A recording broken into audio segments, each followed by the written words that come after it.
pretty optimistic about what's been happening in Titletown Down, and decided to make a video about it. So, looking at the scoreboard here, looks like we got Chain Smokers putting up high score of the week, 123.9.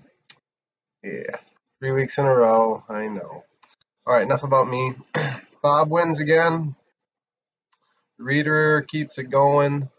Steve gets off the schneid. He was sliding there and gets a big win against Zach Mott, who we'll discuss further.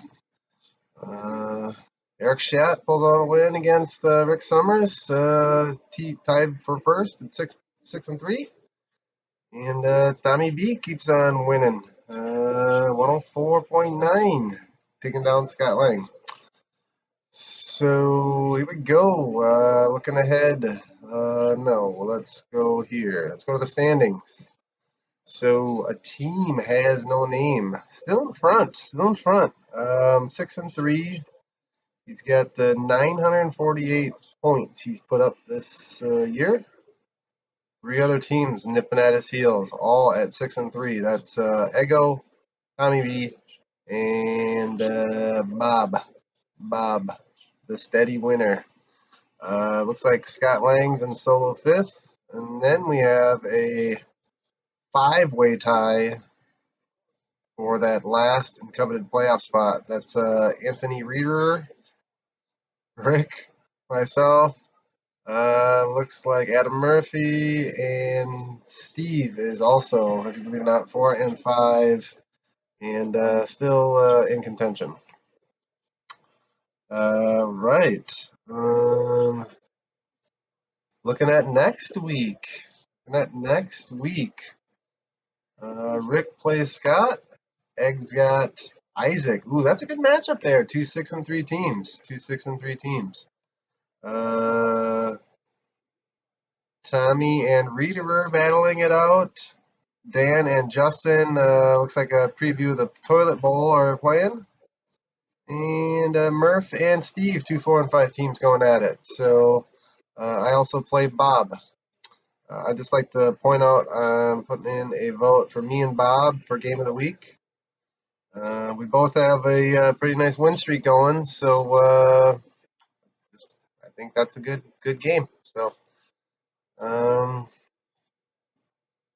where am I at here? All right, so I did a little research on Zach's team, which seems to be reeling as of late. Does anybody else notice this?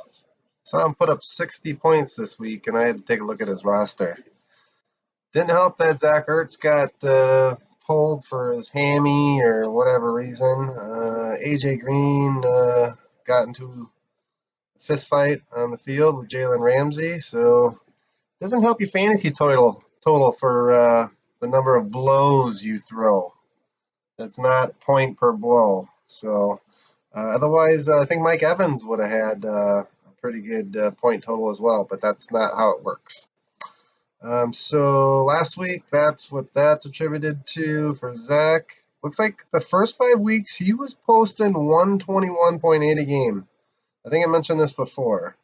These last 4 weeks, he's only put up 84.7 and a 1-3 record, proving he is vulnerable.